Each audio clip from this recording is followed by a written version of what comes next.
munaasabad ballaaran oo ay xililka kula kala wareegayeen barasaabkii hore ee gobolka saaxil ahna wasiir ku-xigeenka amniga ee wasaaradda arrimaha gudaha Soomaaliland iyo barasaabka cusub ee u dhawaan madaxweynaha jamhuuriyadda Soomaaliland u soo magacaabay gobolka saaxil waxaana munaasabadan xililka lagu kala wareejinayay ka soo qayb galay mas'uuliyiin sare oo ka socotay wasaaradda arrimaha gudaha Soomaaliland maamulka gobolka saaxil iyo ka degmada Berbera iyo mas'uuliyiinta dekedda caalamiga ee Berbera Port iyo sidoo kale mas'uuliyiinta cusub ee loo magacaabay gobolka Sanaag uqaal haween iyo mas'uuliyiinta hay'adaha amaha kala duwan ee gobolka saaxil waxaana munaasabadan xil wareejinta lagu qabtay hoolka jaamacadda culumta badda ee magaalada Berbera koorintii aan xilka loo kala wareejin mas'uuliyiintaasi waxaa la kooban oo lagu soo dhaweeyay barasaabka cusub ee gobolka saaxil iyada la sogootinaa lagu sii sagootinayay barasaabka hore ee gobolka saaxil isla markaana lagu duceynayay mas'uuliyiintani in ilaahay xilkaasi u fududeeyo mas'uuliyiintii munaasabadaasi ka hadlayna waxa ka mid ahaa gudoomiye ku-xigeenka gobolka saaxil iyo duqa degmada Berbera barasaabka cusub ee loo magacaabay gobolka Sanaag iyo sidoo kale uqaal haween iyo mas'uuliyiin kale oo aad u tiro badan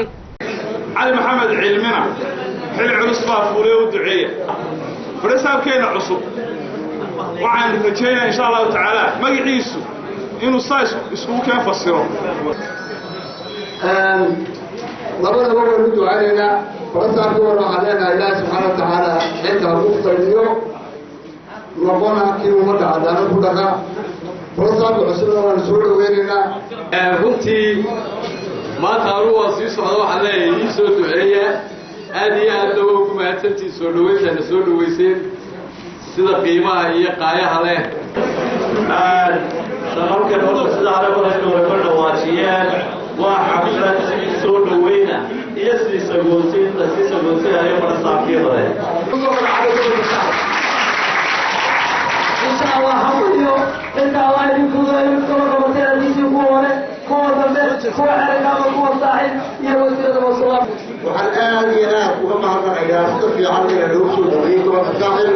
barasaabkii hore ee gobolka saaxil ahna wasiir ku-xigeenka amniga Soomaaliland Cali Maxamed Cilmi iyo barasaabka cusub ee loo soo magacaabay gobolka saaxil Fahmi Cabdi Bidaar oo gabagabadii munaasabadda halkaasi hadallo mahadnaqa uga soo jeediyay marti sharaftii ka soo qayb gashay munaasabadani sidoo kale waxa uu barasaabkii hore ee gobolka saaxil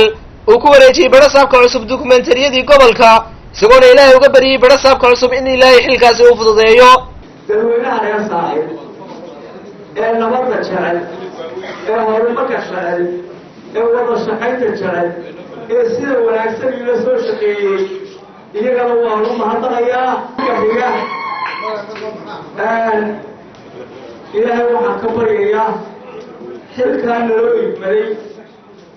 ee qaranka aanu hayno haddaan nahay barasaabada galaalkayga fadhiya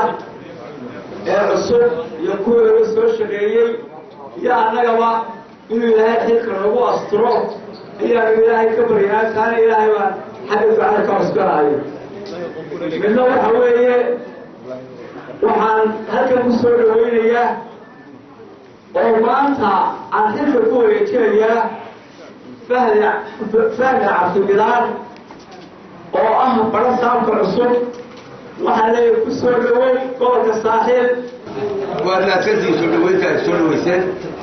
hadal banna iima yaallo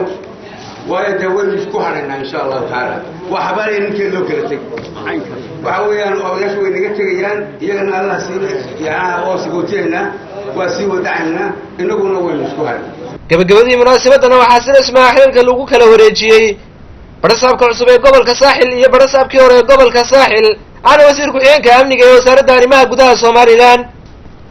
Khalid Xasan Nuur telefishinka madaxa bannaan ee Bulsha TV Berbera.